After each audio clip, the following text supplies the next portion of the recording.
السلام علیکم، میرے چینل کی طرف سے آپ کو ایڈوانس عید مبارک۔ آج ہم بات کریں گے قربانی پہ۔ قربانی سنت موقدہ ہے۔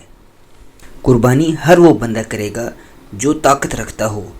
کچھ لوگوں کا کہنا ہے کہ صرف صاحب استطاعت بندہ جو زکوٰۃ دیتا ہو اس پر قربانی فرض ہے، لیکن ایسا بالکل بھی نہیں۔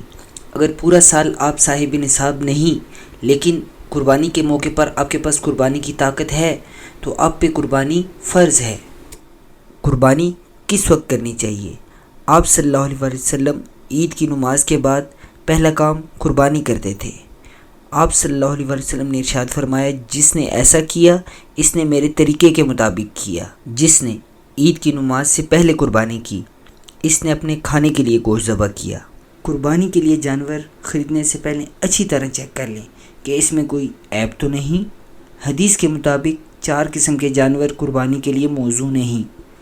کانا جانور جس کا کانا پن یا بہنگا پن واضح ہو، بیمار جانور جس کی بیماری واضح ہو، لنگڑا جانور جس کا لنگڑا پن واضح ہو، نہایت لاغر اور بوڑھا جانور۔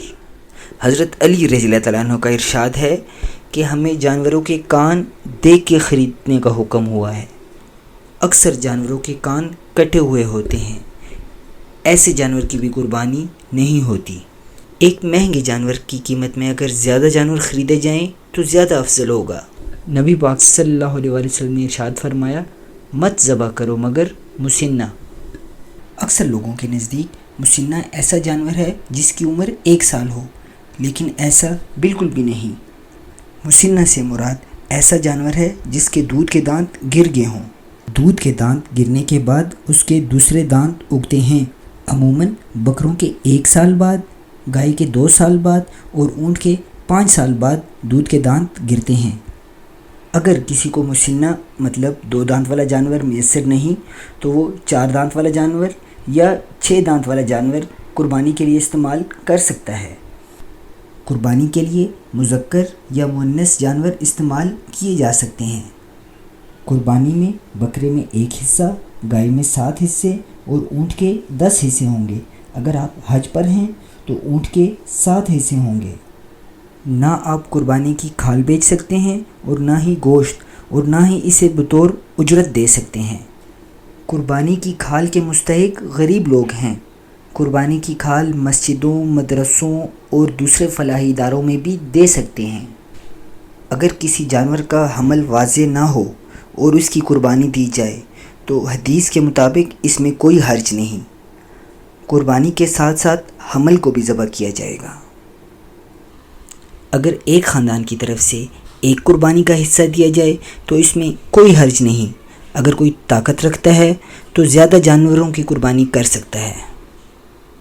قربانی کے گوشت کے 3 حصے کرنا لازمی نہیں۔ سارا کا سارا گوشت خود بھی استعمال کر سکتے ہیں۔ قربانی کا گوشت غیر مسلموں کو بھی دیا جا سکتا ہے، اس سے محبت بڑھے گی۔ قربانی کتنے دن کی جا سکتی ہے؟ حدیث کے مطابق یوم نحر اور یوم تشریق کو قربانی دی جا سکتی ہے۔ یوم نحر سے مراد 10 ذی الحجہ ہے اور یوم تشریق سے مراد 11، 12، 13 ذی الحجہ مراد ہیں۔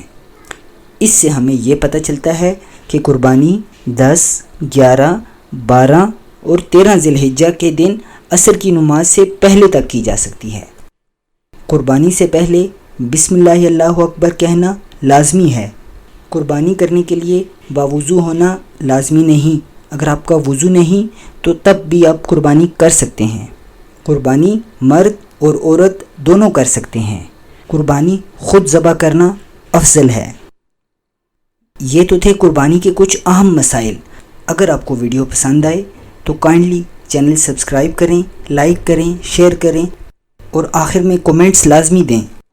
اللہ تعالی ہم سب کی قربانی قبول فرمائیں، آمین۔